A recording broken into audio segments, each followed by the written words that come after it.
desta conversa, isso se deu dentro do carro ou vocês estavam sentados em algum local? A gente estava sentado no McDonald's.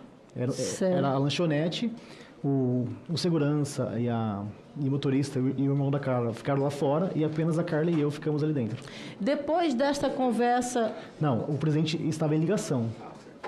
Depois desta conversa com o presidente, o que mais vocês trataram? Além da questão de grampear, de assumir o grampo do ministro Alexandre de Moraes, teve alguma coisa referente, por exemplo, à invasão ao CNJ, site do CNJ? Após isso, a deputada me disse que eu precisava invadir algum sistema de justiça, ou o TSE em si, ou alguma invasão que mostrasse a fragilidade do sistema de justiça, dizendo que seria uma ordem também do presidente. Porém, apenas a deputada me disse isso. Eu não ouvi isso do presidente. Você se comprometeu com ela? Me comprometi. E fez a invasão depois do CNJ? Sim, fiz a invasão do CNJ e também, a partir do CNJ, de todos os tribunais do país. De todos? Os tribunais do país. Inclusive, isso consta em inquérito policial. Eu tive acesso a todos os processos, a todas as senhas de todos os juízes e servidores e fiquei por 4 meses na intranet da Justiça Brasileira. Você ficou por 4 meses na intranet do CNJ e de vários outros... De todos os tribunais, inclusive do TSE. Nessa invasão que você fez, lá você teve... Você implantou um mandado de prisão contra o ex-ministro Alexandre de Moraes. Também teve a quebra do sigilo bancário do ministro Alexandre de Moraes. E também quebra dos bens. E também teve 11 alvarás de soltura, é isso? Não, esses 11 alvarás eu só vi na imprensa. Inclusive, eu expedi o mandado de prisão no dia 5 e no dia 6, alguma pessoa foi lá e emitiu 11 alvarás de soltura correndo, porque viu que eles iriam... Então esses 11 alvarás de soltura não foi você? Não fui eu. Inclusive, o delegado de investigação, ele garante que não fui eu. Ou seja, mas também foi outra invasão? Não sei. Eu não tenho acesso a isso. Certo. Qual o motivo, Walter, desses mandados que você, na verdade... Do mandado e da quebra de sigilo. Seria o quê? Qual a motivação disso? Me explica. Seria forma... desmoralizar Exatamente, porque à época o ministro dizia que era inviolável, que tinha aquela segurança. Então, uma forma de mostrar a fragilidade seria o quê? Eu invadindo e despachando, como se fosse o ministro, com o token dele, a assinatura dele, um mandado de prisão contra ele mesmo. Inclusive, no final, eu falo, publique-se, intime-se e faça o L. É verdade. Que é uma coisa até engraçada, porque o sistema inviolável, uma pessoa sozinha conseguiu invadi-lo e emitir uma prisão, como se fosse o ministro prendendo ele mesmo. Agora, sobre essa minuta, esse texto desse mandado de prisão, quem fez? Fui eu. A deputada me enviou um texto pronto, eu corrigi alguns erros e contextualizei e publiquei a decisão. Mas quem fez o texto foi a deputada. Então, o texto foi feito por ela? Sim. Não, ela me enviou o texto. Quem fez, eu não sei. Não, mas ela lhe enviou o texto e você fez essa publicação. Sim. No caso específico dessa invasão do CNJ e dessas que você fez, você recebeu algum pagamento por isso? Então, a promessa ali era de emprego. Só que enquanto eu não tinha esse emprego, eu reclamava. Olha, eu tenho que pagar pensão, tenho que pagar aluguel. E ela me enviou por diversas vezes um montante pequeno de dinheiro e de Pix. O Renan, ele era servidor dela? O Renan, ao que eu sei, era motorista. Ele em algum momento te fez algum pagamento? Sim, diversos pagamentos. Esses pagamentos diversos foram em quais valores? Tem de R$5.000, de 7, mas o total é de R$40.000. Eu estava lendo aqui a decisão do ministro Alexandre de Moraes, que, na verdade, assegurou a sua prisão. E nessa petição dele, nessa decisão dele, faz referência, por exemplo, a alguns pagamentos. Sim. Né? Por exemplo, o senhor teria oferecido a um funcionário da TIM um pagamento em Bitcoin pelo acesso aos dados telefônicos do ministro Alexandre de Moraes e teria feito uma transferência. A pergunta para mim para o senhor seria essa. Essa transferência em Bitcoin foi feita e qual o valor? Não, ela não foi realizada porque o rapaz da TIM, ele se negou a pegar uma segunda via do chip do ministro. Ele se negou. Então você não chegou a fazer nenhum pagamento para ele? Não, é que no encontro, a deputada solicitou que eu invadisse o e-mail do ministro. E lá atrás, em 2019, eu tinha acessado já o e-mail. Então eu tinha o e-mail e o telefone de recuperação de senha. E entrei em contato com o rapaz da TIM. Só que ele me gravou no dia, sem eu saber, e se negou a pegar a segunda via do chip. Porque à época o Alexandre de Moraes estava o tempo todo na mídia e mandando prender todo mundo, então ele ficou com medo e vazou isso à mídia, mas eu não efetuei a transferência. Quando você se propôs, na verdade, a fazer essa transferência, esse valor seria quanto em real? É que, na verdade, não foi tratado sobre Bitcoin, foi em valor mesmo, em reais. Ah, seria 10 mil reais. Isso.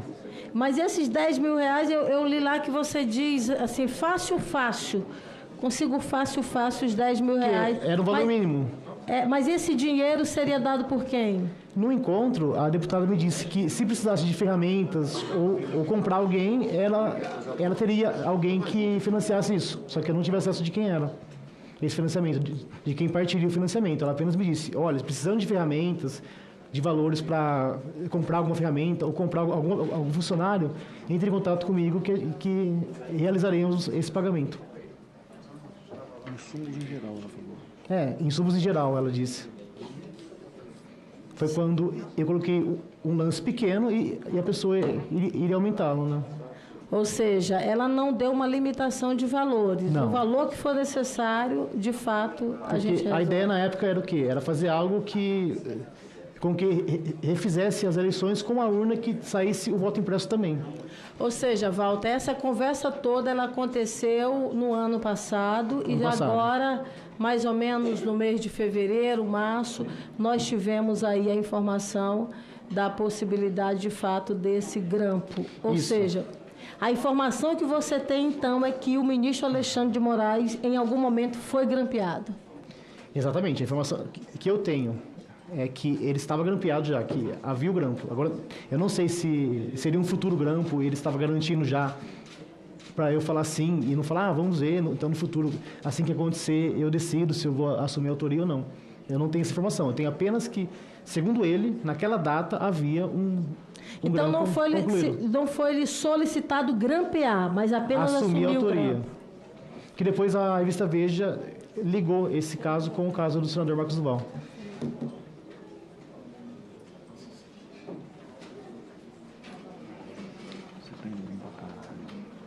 Presidente, pela ordem, eu quero...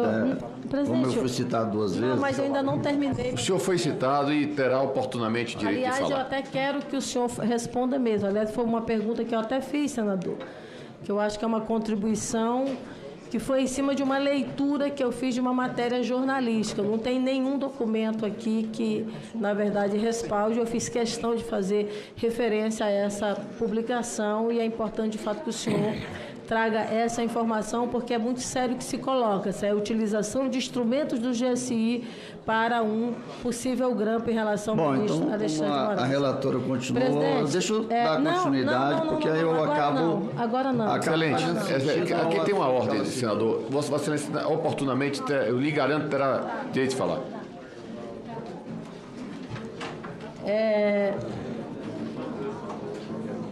Eu queria só para deixar aqui, porque ficou uma pequena dúvida em relação à presença da segunda reunião com a participação das pessoas na segunda reunião do dia 9, às 15 horas. O Valdemar da Costa Neto estava nesta segunda reunião? A segunda reunião, lá atrás, né? Isso, no dia 9? Não, estávamos o irmão da Carla Zambelli, o Duda Marqueteiro e eu. Então, ele não estava na segunda, ele estava só na primeira, que Apenas foi a no primeira. horário da manhã. Sim, inclusive os advogados aqui presentes estavam juntos à reunião. Em algum momento, na segunda reunião, já agora com o presidente Bolsonaro, ou então o presidente Bolsonaro do dia 10, o Mauro Cid, que era o ajudante de ordens, ele chegou a participar, ele tinha algum ativismo nessa participação dessa reunião? Ele dava ideias ou ele só ficava ali assinando, anotando e fazendo o acompanhamento da reunião? Ele tinha alguma participação mais ativa? Ele fez apenas o acompanhamento. Ele não participou da reunião.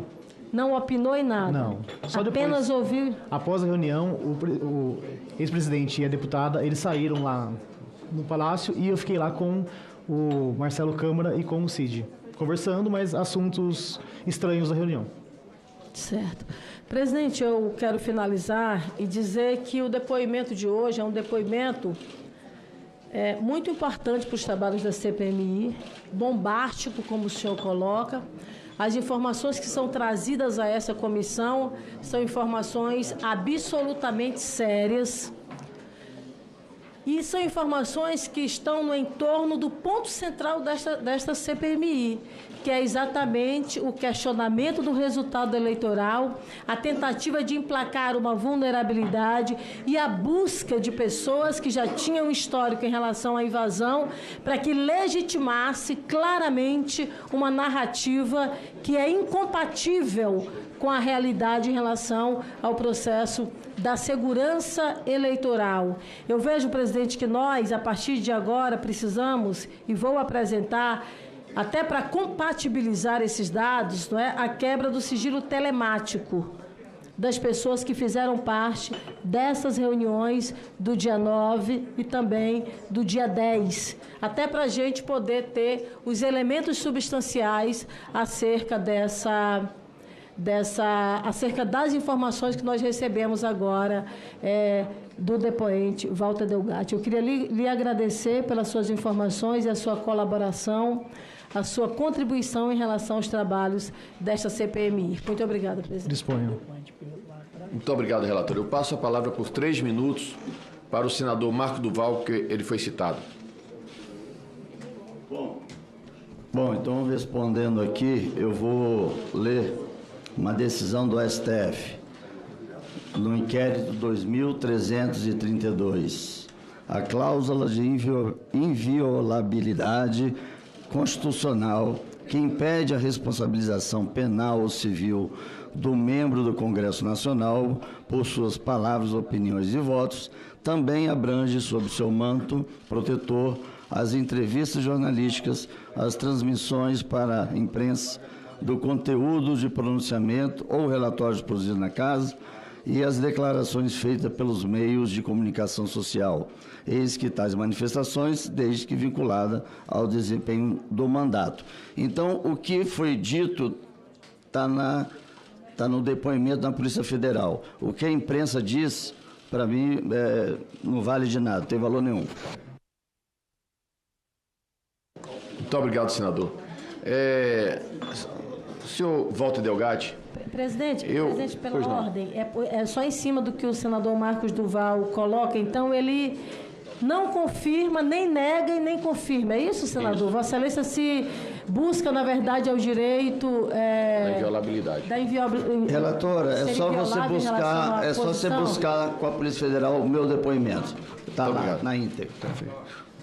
Muito obrigado. Eu vou passar a palavra para o próximo orador, que é o primeiro... Presidente, até para responder o senador, então eu já quero deixar consignado aqui a solicitação deste depoimento que o senador coloca, para a gente poder fazer uma avaliação mais precisa. Perfeito, perfeito.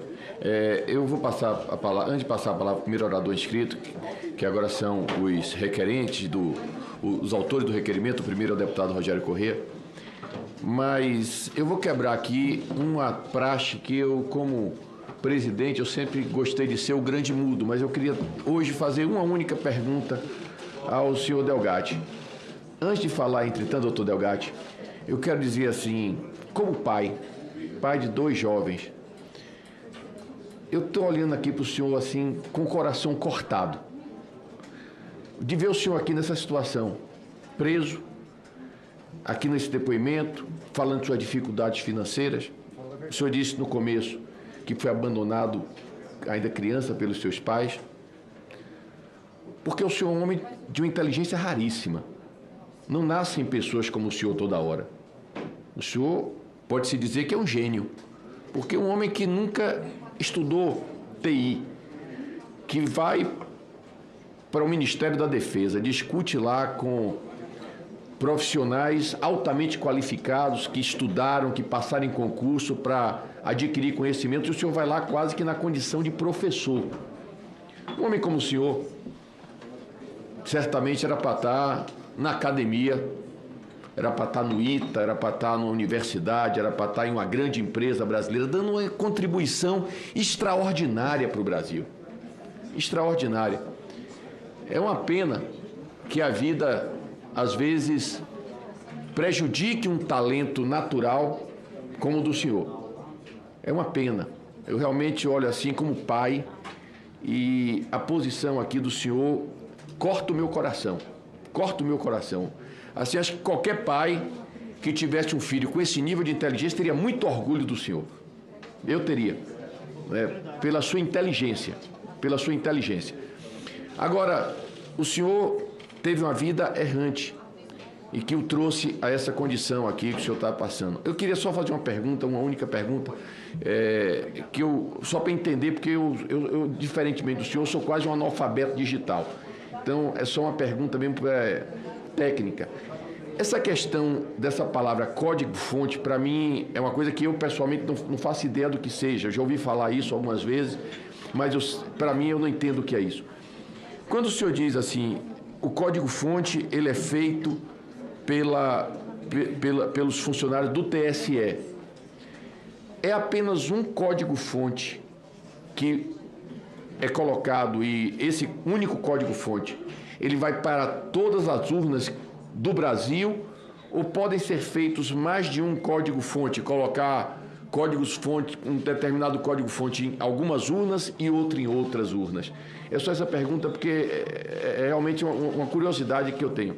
Vamos lá, o código-fonte é o mesmo em todas as urnas. Assim que instalado, é solicitada a cidade. E ele, assim que é posto a cidade, ele apenas oferece os deputados de lá, os vereadores e prefeitos. E uma analogia simples aqui é que o código-fonte seria como a farinha, o ovo de um bolo, o leite, então, e o compilado seria o bolo pronto. E quem tem acesso aos ingredientes consegue inserir um veneno lá e esse bolo fica venenoso. Como seria possível fazer isso? Em que momento? No momento em que é criado e editado e atualizado o código-fonte. No TSE ou quando chega nas cidades? No TSE, nas cidades não. Nas cidades não? Não. E no TSE, é possível fazer isso com algumas urnas e não com outras, por exemplo? Sim. Caso haja alguém com mais intenções, ele faz esse código em todas as urnas, só que o código funciona apenas em urnas específicas, porque é uma zona maior, que tem mais votos, e ele usa também de inteligência artificial, e ele pega o resultado da anterior e faz a margem de erro, mais ou menos naquela região.